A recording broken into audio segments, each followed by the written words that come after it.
My husband said his mistress was more important than our kids. I made him prove it. It started 3 months ago when I noticed Kevin checking his phone constantly during dinner. Our twins, Noah and Bella, would try telling him about school, and he'd just nod without hearing a word.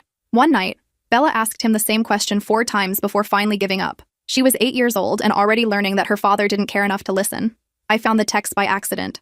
His phone buzzed while he was in the shower, and the preview showed everything. "Can't wait to see you tonight. I need you more than they do." From someone named Vanessa. I scrolled back. 6 months of messages, hotel receipts, photos I couldn't unsee. That night, I confronted him calmly while the kids slept upstairs. "Who is Vanessa?" His face went white, then red. He didn't apologize. "She understands me. She doesn't nag. She makes me feel alive. And your children?" He shrugged. Actually shrugged. "They'll be fine. Kids are resilient." "So she's more important than Noah and Bella?" He nodded. "Right now? Yes. I need this. I deserve to be happy." I asked him to leave that night. He packed a bag and texted Vanessa to pick him up. Through the window, I watched them kiss in her car before driving away. The twins woke up the next morning asking where Daddy went. "Business trip," I lied. For the next week, Kevin called every few days, mainly to ask about bills. He saw the kids twice, taking them to McDonald's for 45 minutes before returning them with greasy hands and empty promises. Vanessa posted photos of them at wine tastings and beach weekends. Meanwhile, I worked my nursing shifts, helped with homework, and held Bella when she cried because Daddy forgot her birthday. Then Kevin's mother called. "Marriage takes work. You can't just give up when things get hard." I told her everything. The affair, Kevin's confession, how he'd abandoned his children. Silence. Then she said something that changed everything. "Well, boys will be boys. But you're the mother. You need to hold this family together." That's when I knew exactly what to do. I texted Kevin. "You said Vanessa is more important than the kids. I want you to prove it." This Saturday, 2 p.m., Noah has his first baseball game. Bella has her dance recital at the same time across town. Vanessa posted about some wine festival. You can only choose one event to attend. "Show us what's really more important." He tried arguing. "That's not fair. You're manipulating me." I stayed calm. "You said she's more important. Prove it. Or prove you were lying." Saturday morning arrived. I got the kids ready, both buzzing with excitement. "Is Daddy coming?" Noah asked for the 20th time. "We'll see," I said. At 2 hours exactly, I sat in the baseball bleachers with Bella beside me. Noah stood at home plate searching the crowd. My phone buzzed. A photo from Vanessa's Instagram. Kevin beside her at the wine festival holding a glass. The timestamp said 1:58 p.m. Noah struck out. He didn't cry, but his shoulders slumped as he walked back to the dugout. After the game, he climbed into the car silently. Daddy didn't come. Not a question. A statement. That night, after the kids fell asleep, Kevin showed up at the door. Drunk. "You made me choose. That wasn't fair." I let him inside. Recorded everything on my phone, hidden in my pocket. "You already chose. I just made you prove it. Now everyone knows." His face changed. "What do you mean, everyone?" I smiled for the first time in months. "I mean your mother, my family, our friends, the divorce lawyer. And in 18 years, when Noah and Bella ask why their father wasn't there, I'll have proof." Kevin's face went pale. The wine festival had been crawling with people. His co-workers. His boss. The photos were already circulating. What Kevin doesn't know yet is that Vanessa's husband found out about the affair yesterday. He's a lawyer. A really good one. And he's very interested in talking to me about what happens next. The meeting with Vanessa's husband happened on Monday morning at a coffee shop downtown. His name was Gregory, and he looked exactly like someone who'd spent 15 years building a successful law practice. Expensive suit, tired eyes, wedding ring still on his finger. He slid a folder across the table before I even ordered coffee. Inside were bank statements, credit card receipts, text messages between Kevin and Vanessa going back 8 months, photos I'd never seen, hotel stays I didn't know about. Gregory had hired a private investigator 2 months ago when Vanessa started working late every Tuesday and Thursday. Turns out those were the nights Kevin told me he had client dinners. "Your husband is listed as a co-respondent in my divorce filing." Gregory's voice was calm, professional, but his hands shook slightly as he organized the papers. "Under state law, I can sue him for alienation of affection. The damages can be substantial." "How substantial?" He named a number that made my coffee go cold. "But that's not why I asked to meet you." Gregory leaned back. "Vanessa doesn't know I have all this. She thinks I'm clueless. And Kevin certainly doesn't know. I want to keep it that way for now." "Why?" "Because I want them to keep digging their own graves."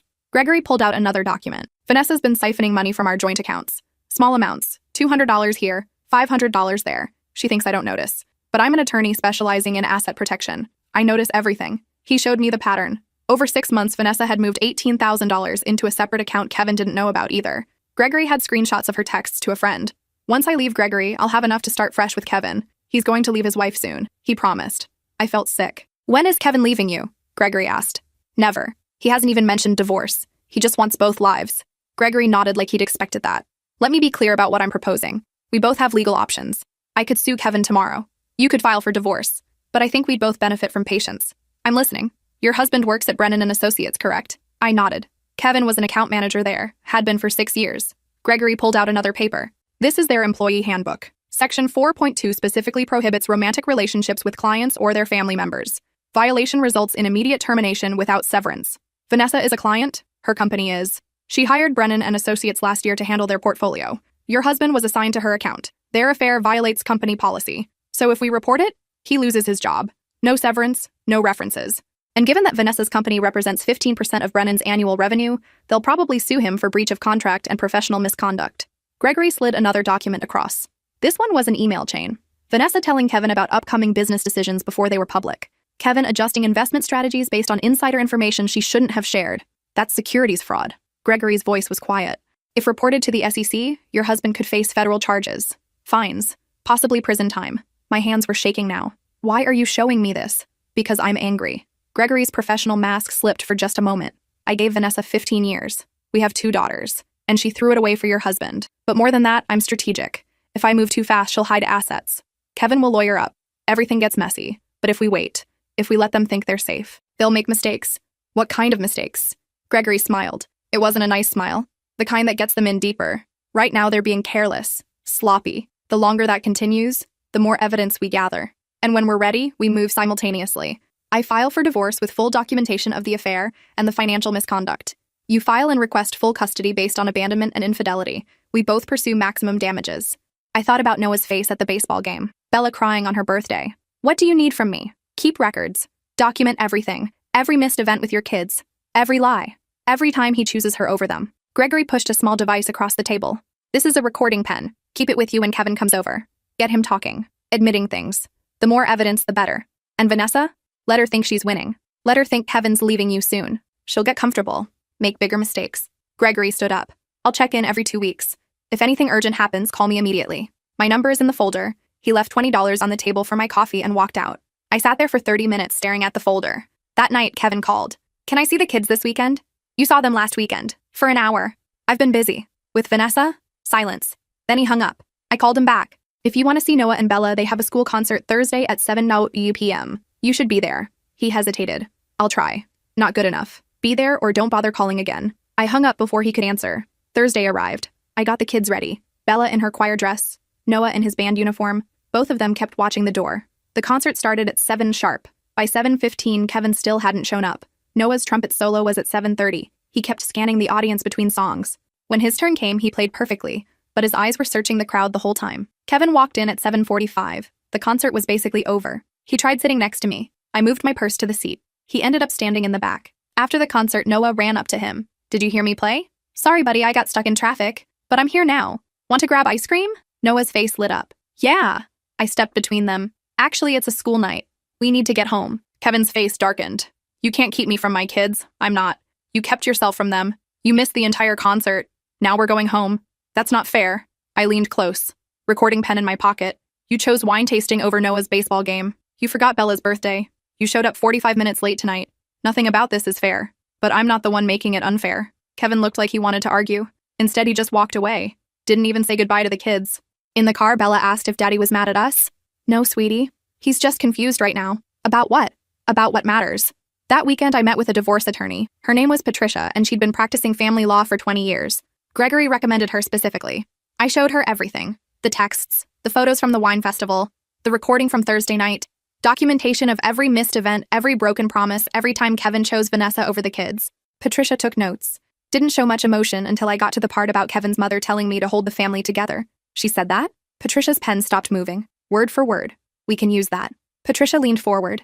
In custody cases, the court considers parental involvement heavily. You have documentation that Kevin consistently prioritizes his affair over his children. That's not just grounds for divorce.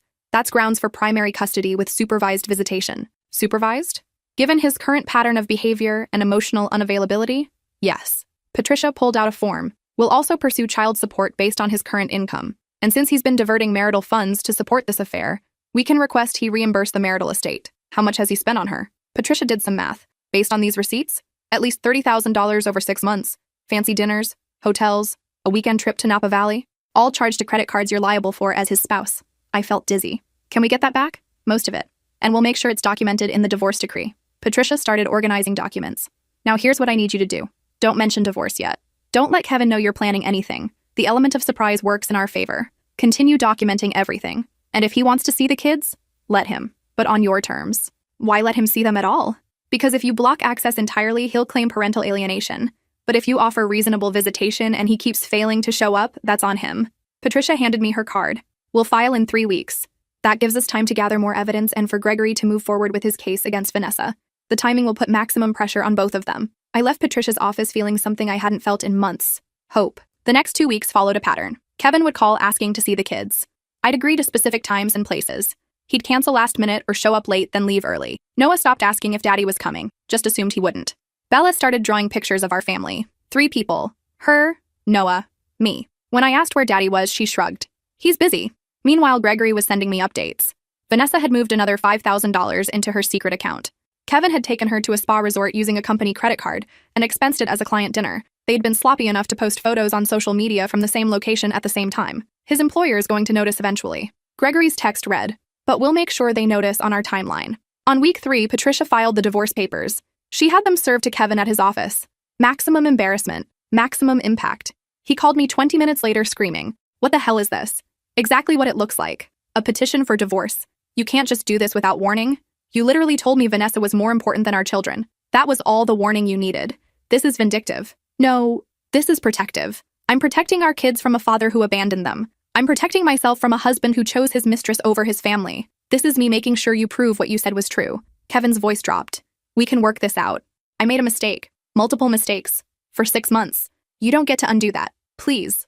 I'll do better. I'll end things with Vanessa. You mean you haven't already? She's not going to be happy about that. What? I smiled even though he couldn't see it. Did you think I didn't know about Vanessa's husband? About Gregory? About the lawsuit he's filing against you? Silence. What lawsuit? Check your email. Should have been delivered about 10 minutes ago. Kevin hung up. 5 minutes later, my phone exploded with texts. This is insane. You set me up. We need to talk. I'm coming over. I didn't respond.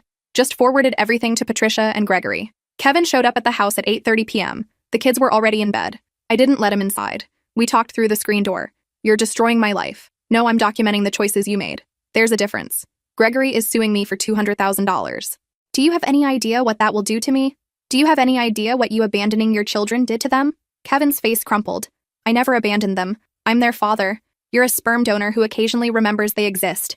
A father would have shown up to Noah's baseball game. A father would have remembered Bella's birthday. A father wouldn't have chosen a wine festival over his children. I made mistakes, but you're making this worse.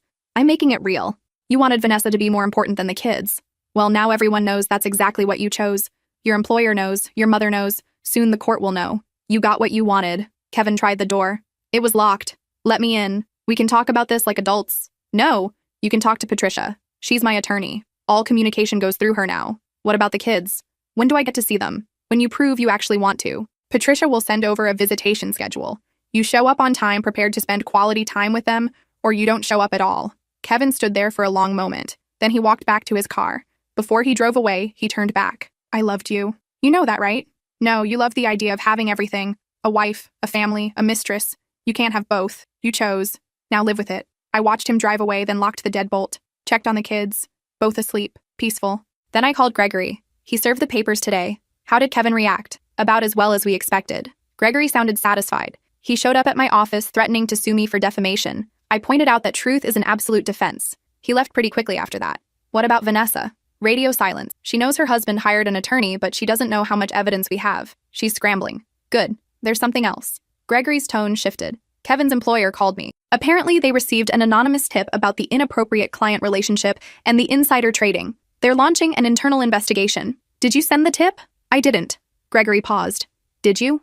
No. Then someone else put the pieces together. Kevin's going to have a very difficult few weeks. We hung up. I poured a glass of wine. The first one I'd had since finding those texts 3 months ago.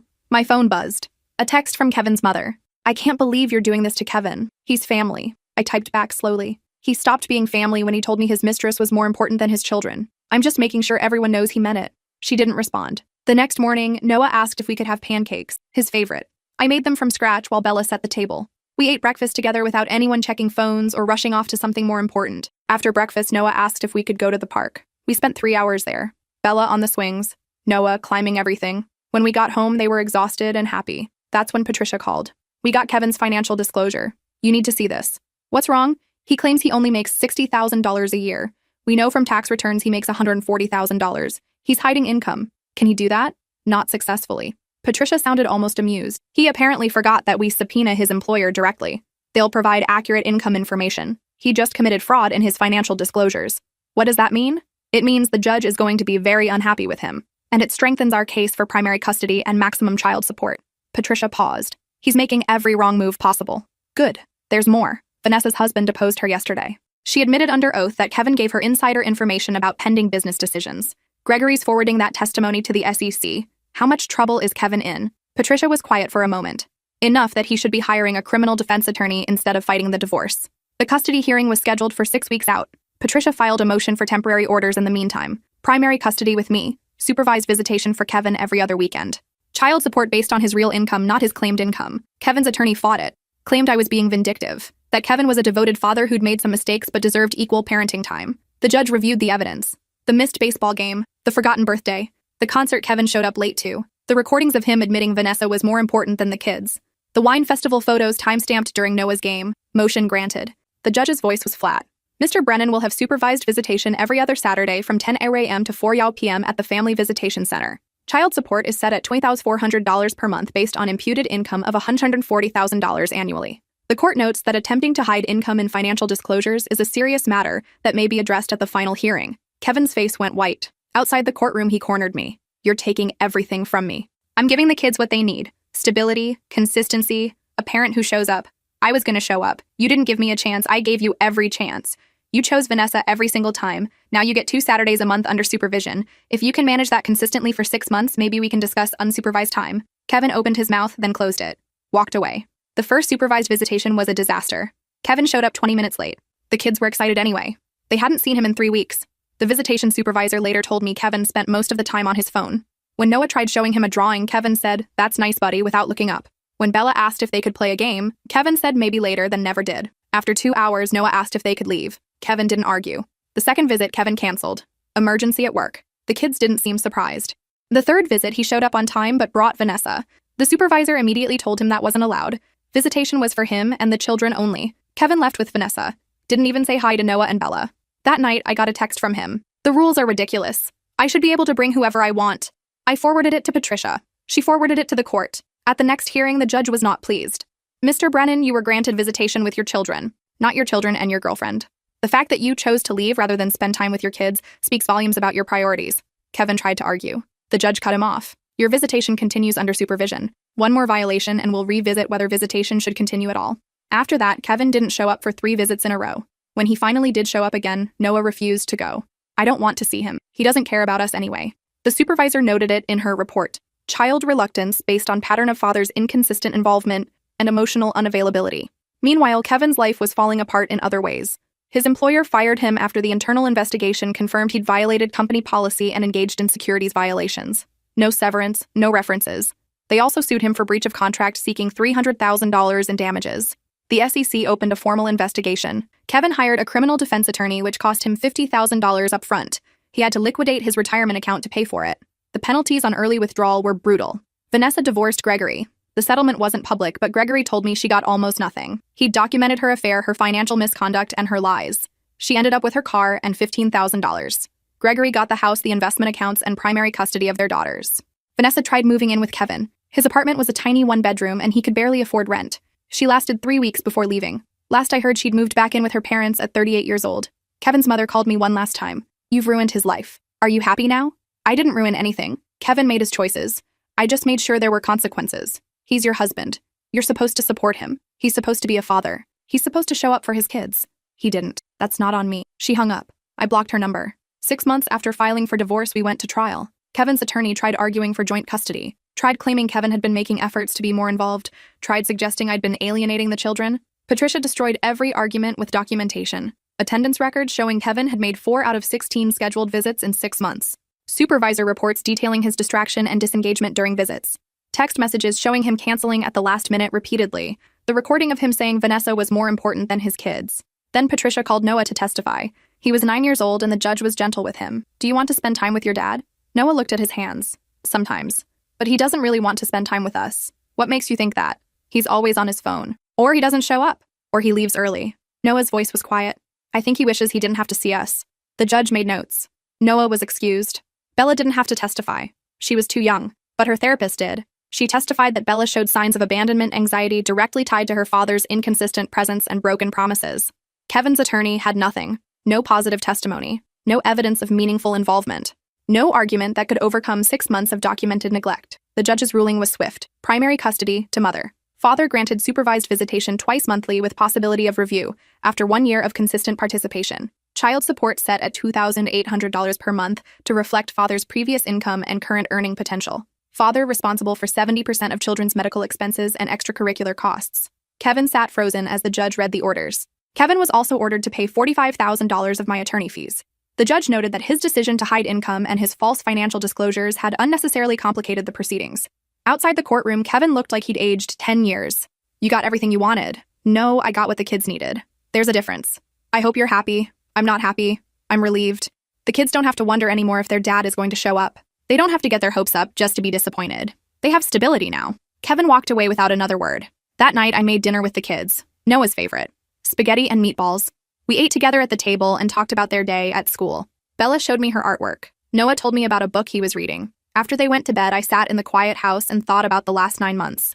The affair, the texts, the wine festival, the courtroom, all of it. My phone buzzed.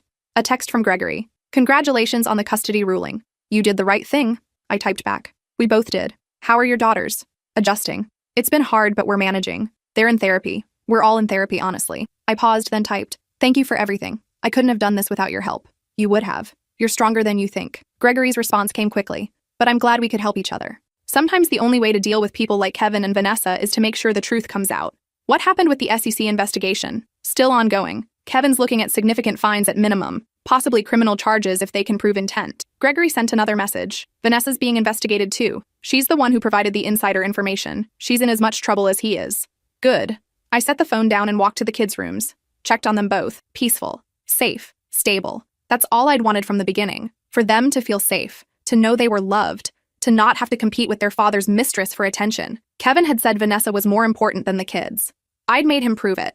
And he had. Over and over again. Every missed visit. Every broken promise. Every time he chose anything else over them. But now it was documented. In court records. In custody orders. In their memories. And the kids would grow up knowing I'd fought for them. That I'd put them first. That they mattered more than anything else. A year later, Kevin's supervised visitation ended. Not because he'd proved himself. Because he stopped showing up entirely. He moved to another state for a job. Sent child support sporadically. Called the kids on their birthdays most years. Noah asked once why Dad left. I told him the truth as gently as I could. Sometimes people aren't capable of being the parents their children need. That doesn't mean you did anything wrong. It means he couldn't figure out what mattered most. Are we what matters most to you? Always.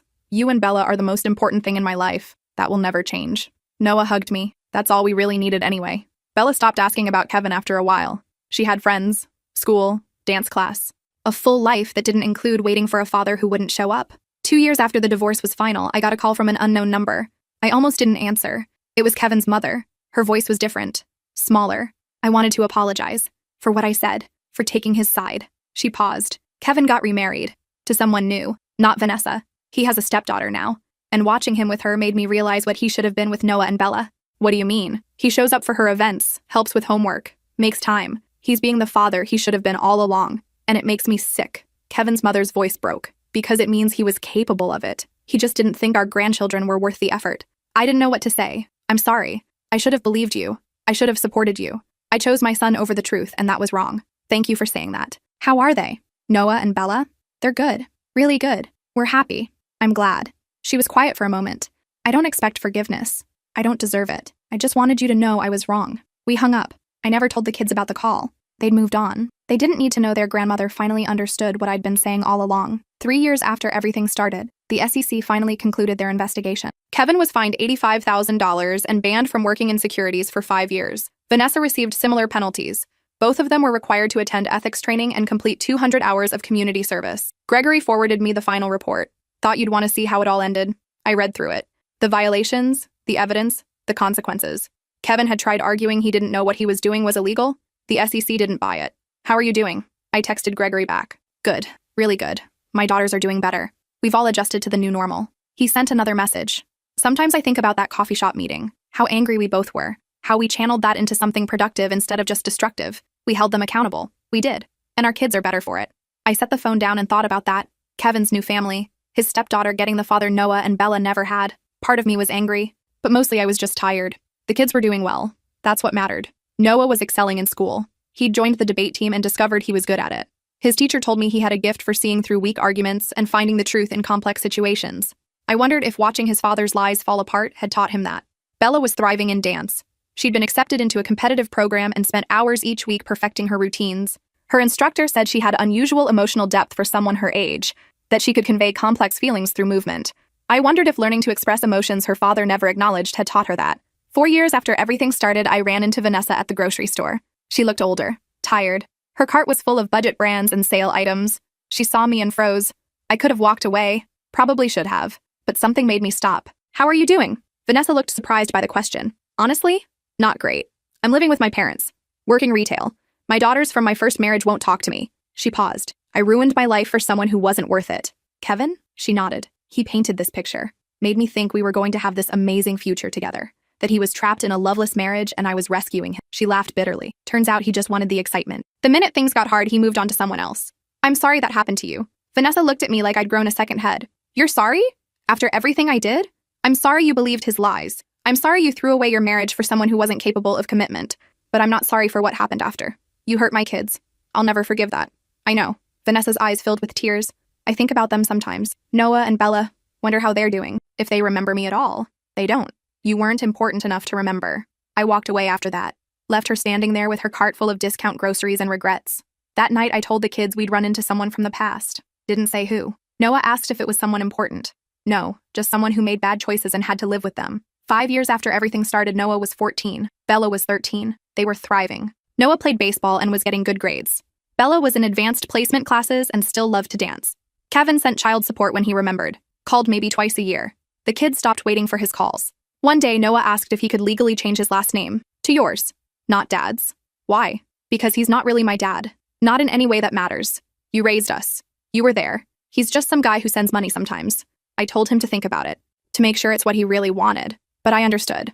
Bella asked the same thing a month later. They filed the paperwork together. Kevin didn't contest it. I don't think he even noticed until the forms were finalized.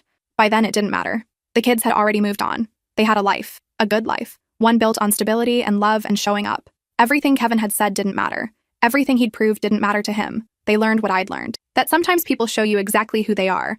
And the only question is whether you'll believe them. Kevin showed us. We believed him. And we built something better without him. 6 years after everything started, I got an email from Kevin. The first direct communication in years. "I've been in therapy. Working on myself. I know I can't undo the past, but I want you to know I understand now what I threw away. I'm sorry for all of it. The affair. Abandoning the kids. Choosing everything else over what mattered. I don't expect forgiveness. Just wanted you to know I finally get it." I read it 3 times. Waited a day. Then responded. "I appreciate you saying that, but apologies don't undo damage. Noah and Bella are happy. Successful. They've built lives that don't include you. That's not punishment. That's just reality. You proved what was important to you. They believed you. We all did." He never responded. 7 years after everything started, Noah got accepted to a prestigious university, full academic scholarship. Bella was accepted into a pre-professional dance company. Both of them were becoming exactly who they were meant to be. Kevin sent a congratulations card to Noah. No return address. Just a generic card with a $50 gift certificate to a bookstore. Noah showed it to me. "Should I send a thank you note?" "Only if you want to." He set it aside. "I don't think I do." "That's okay too." Bella received nothing from Kevin for her acceptance. She didn't seem to notice. At Noah's graduation party, he gave a speech thanking everyone who'd supported him. He talked about the importance of showing up, of being present, of putting in the work even when it's hard. He thanked teachers, friends, his sister, me. He never mentioned Kevin. After the party, my brother pulled me aside. "You did good, raising them alone, protecting them, making sure they knew what real love looks like. I didn't do it alone. I had help, but thank you." Kevin doesn't know what he missed out on. Yes, he does. That's the worst part for him. He knows exactly what he lost. 8 years after everything started, I got a Facebook message from Kevin's new wife. Her name was Christine. "I hope this doesn't upset you, but I wanted to reach out. Kevin told me everything about the divorce, about Vanessa, about how he failed Noah and Bella. He's been carrying a lot of guilt. I know this is strange, but I wondered if there was any way he could see them, even just once, for closure." I sat with the message for a week before responding. Kevin had every opportunity to be part of their lives. He chose not to, multiple times, over years. The kids have closure. They've moved on. They're happy. Opening that door again would only hurt them. I understand Kevin needs to make peace with his choices, but that's his work to do, not theirs. Christine responded immediately. "I understand. Thank you for responding. For what it's worth, he talks about them all the time, shows me old photos. He loves them. He just didn't know how to show it. Love isn't a feeling. It's action. It's showing up. Kevin proved what he valued. The kids learned from that. I hope he learns from it too. She didn't respond after that. 9 years after everything started, Noah was in college. Bella was preparing for her first professional performance. Both of them were thriving in ways I'd only dreamed about when they were 8 years old, watching for their father at a baseball game and a dance recital. Gregory checked in occasionally. His daughters were in high school now. He'd remarried someone kind, someone stable, someone who showed up. We did okay. His text read, "Our kids are happy. That's what matters. That's all that ever mattered." 10 years after everything started, I got a letter from Kevin, handwritten, 6 pages. He detailed everything he'd done wrong, every missed event, every broken promise, every time he'd chosen poorly. He talked about therapy, about understanding patterns, about realizing he'd chased validation instead of building connection. He didn't ask for forgiveness, didn't ask to see the kids, just wanted me to know he finally understood. I read it once, then filed it away. Maybe someday Noah and Bella would want to read it. Maybe not. That was their choice to make. For now, they were busy building lives, making memories, becoming adults who understood that love meant showing up, that promises mattered, that actions spoke louder than words, everything I'd wanted for them. Years later, when people asked about their father, the kids would shrug. We don't really have one, just a mom. She was always enough, and that was the truth. Not the story I'd imagined when I got married, not the family I'd planned for, but it was real. It was honest. It was enough. That wine festival, that baseball game, that moment when Kevin had to choose and showed exactly what he valued. That was the day everything changed. The day the truth became undeniable. The day I made him prove what he'd said. And he did. The kids didn't need him to realize his mistake. They didn't need his apologies or his regrets. They just needed me to protect them, to document the truth, to make sure their needs came first. And I did. That was enough. 15 years after everything started, Noah called me from college. "Mom, I need to tell you something." My heart jumped. "What's wrong?" "Nothing's wrong. I just wanted to say thank you for everything you did, for protecting us, for making sure we knew we mattered." "Of course you matter. You've always mattered." "I know. That's the point." Noah's voice was steady. "I'm taking a psychology class. We're learning about childhood development and attachment, and I realized that statistically, kids whose parents abandon them struggle with relationships, with self-worth. But Bella and I don't. We're okay, better than okay, and that's because of you." I felt tears building. "You could have let us think it was our fault, that we weren't good enough for Dad to stay, but you didn't. You showed us it was his failure, not ours, and you proved every single day that we were worth showing up for." I couldn't speak, so thank you for being enough, for being everything. After we hung up, I sat in the quiet house, the same house where I'd confronted Kevin 15 years ago, the same house where the twins had grown up, where we'd built a life from the wreckage of broken promises. My phone buzzed. A text from Bella. "Noah just called me crying, happy crying. He told me what he said to you. I just want to say the same thing. Thank you for showing us what real love looks like, for never giving up, for being our person." I responded to both of them. "You two are my greatest achievement. Everything else is just details." That night, I pulled out the folder Gregory had given me 15 years ago. The bank statements, the hotel receipts, the evidence of Kevin's choices. I'd kept it all. Documentation of everything that had happened. The proof I'd promised Noah and Bella I would have when they were old enough to ask questions. But they'd never asked. They'd never needed proof. They'd lived it. They'd learned from it. They'd become stronger because of it. I took the folder to the fireplace, lit a match, watched the papers burn. The evidence didn't matter anymore. The past didn't define us. We'd built something better from it. Kevin had said his mistress was more important than his children. He'd proved it, over and over, for years. And I'd proved something too. That love meant showing up. That family wasn't about who stayed. It was about who fought to stay. The kids understood that now. Not because I'd told them, because I'd shown them. Every single day for 15 years. That was enough. That would always be enough. Sometimes people ask if I regret how it all went down, if I wish I'd tried harder to save my marriage, if I think about what might have been. The answer is no, because saving that marriage would have meant teaching my kids that they weren't worth fighting for, that broken promises were acceptable, that love was supposed to hurt. Instead, they learned that actions have consequences, that people show you who they are, that walking away from toxicity isn't giving up, it's choosing yourself, choosing better. They learned that from watching me, from living through it, from seeing that life got better. Not easier, but better. Noah's now 25, working in child advocacy, helping kids whose parents failed them. Bella's 24, teaching dance to underprivileged children. Both of them chose careers centered on showing up for people who needed it. I don't think that's coincidence. Kevin reached out one more time, 3 years ago. He was sick, cancer. He wanted to see the kids before he died. I told Noah and Bella, gave them the choice. They were adults now. It was their decision. They talked about it for weeks, finally decided to see him. Once. They came home after 2 hours. I asked how it went. Noah shrugged. He apologized. A lot. Told us about his regrets. Wanted us to know he loved us. And And nothing. Bella's voice was flat.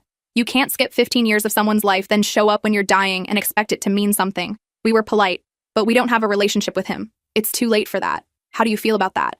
Okay, actually. Noah looked at Bella. She nodded. We didn't need his apology. We've already processed everything, built good lives. His guilt isn't our responsibility. Kevin died 6 months later. The kids went to the funeral, sat in the back, left before the reception. When Christine tried to talk to them, they were polite but distant. She showed them photos of Kevin with his stepdaughter, all the things he'd done with her, all the time he'd spent. Noah looked at the photos, then at Christine. I'm glad he figured it out eventually. I'm glad she got the father she needed. But that doesn't change what happened with us. He didn't know how to be a father back then. He knew how. Bella's voice was quiet but firm. He just didn't care enough to try. There's a difference. They left after that, came home, made dinner with me. We didn't talk about Kevin. We talked about their lives, their futures, their plans, everything he'd missed, everything he'd chosen to miss. 20 years after that wine festival, Noah got married. His wife was kind, patient, present, the kind of person who showed up. At the wedding, he gave a speech, thanked everyone who'd supported him, talked about learning what love really meant, what partnership looked like, what showing up required. He thanked me for showing him that family isn't about biology. It's about commitment, about choosing someone every single day, about proving through action that they matter. The crowd applauded. I cried. After the speech, Noah found me. You know what's funny? What? I used to think Dad leaving was the worst thing that ever happened to us, but it wasn't. It was the best thing, because it meant we got to grow up watching you, learning from you, understanding what real strength looks like. I hugged him, held on tight. My baby boy who wasn't a baby anymore, who'd become exactly the kind of person the world needed. Bella got married a year later. Her husband was artistic, emotional, present, the kind of person who listened. At her reception, she pulled me aside. I need to tell you something. What's wrong? Nothing. Everything's perfect. That's the point. Bella smiled. I spent so much of my childhood trying to figure out why Dad didn't love us enough, but I finally realized he did love us. He just loved himself more, and you taught us that wasn't our fault, that we deserved better, that expecting people to show up wasn't asking too much. You do deserve better. You always did. I know. And I found it, because you showed me what to look for. Kevin never met either of their spouses, never saw them on their wedding days, never got to see the amazing humans they'd become. He chose that. 20 years earlier, at a wine festival, at a baseball game he didn't attend, at a birthday he forgot. Every time he chose something else, someone else, until eventually the kids stopped expecting him to choose them at all. That was the real consequence. Not the divorce, not the lawsuits, not the lost job or the SEC fines. The real consequence was missing out on Noah and Bella, on watching them grow, on being part of their lives, on knowing them as adults. He proved what mattered to him, and they believed him. 25 years after everything started, I'm 56 years old. Noah has 2 children. Bella has 1. My grandchildren. They call me all the time. Visit every month. We have dinner together, game nights, movie nights, beach trips and park visits and lazy Sundays. I show up, every single time. Not because I'm trying to prove anything, but because that's what family does. The kids ask sometimes about their grandfather, the one they've never met. Noah tells them the truth. Grandpa made choices that meant he couldn't be part of our family. But that's okay, because we have Grandma, and she's always been enough. Bella tells them something similar, adding that sometimes people show you who they are, and when they do, you should believe them. My grandchildren grow up understanding that love is action, that family is choice. That showing up matters more than anything else. They learn it the same way Noah and Bella did, by watching, by living it, by seeing proof every single day. Kevin never meets them, never knows them, never becomes part of their stories. He chose that too, 25 years ago, when he said his mistress was more important than his kids. I made him prove it, and he did. Every day for years he proved it, until the kids stopped hoping for different, until they built lives without him, until they became amazing humans despite him. That's the real story. Not revenge, not vindication, just consequences, just truth, just people showing who they really are and others believing them. Sometimes I wonder if Kevin understands what he lost, if he spends his final years thinking about the grandchildren he never met, the son and daughter who built beautiful lives without him. I hope he does.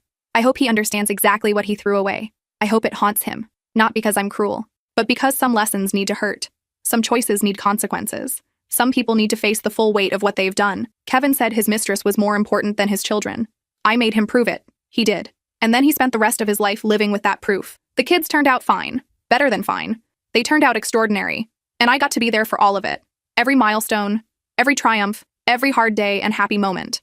I showed up, every single time. That's the difference between us. Kevin wanted everything without sacrifice.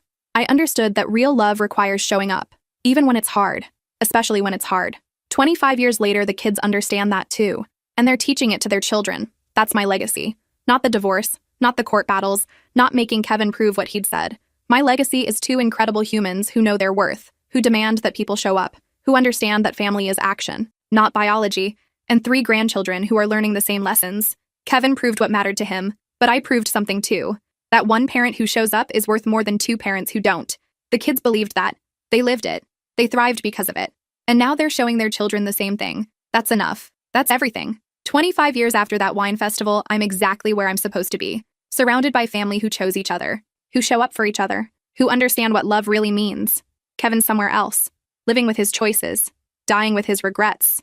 I don't think about him much anymore. Neither do the kids. We're too busy living, loving, showing up, the way it should have been all along.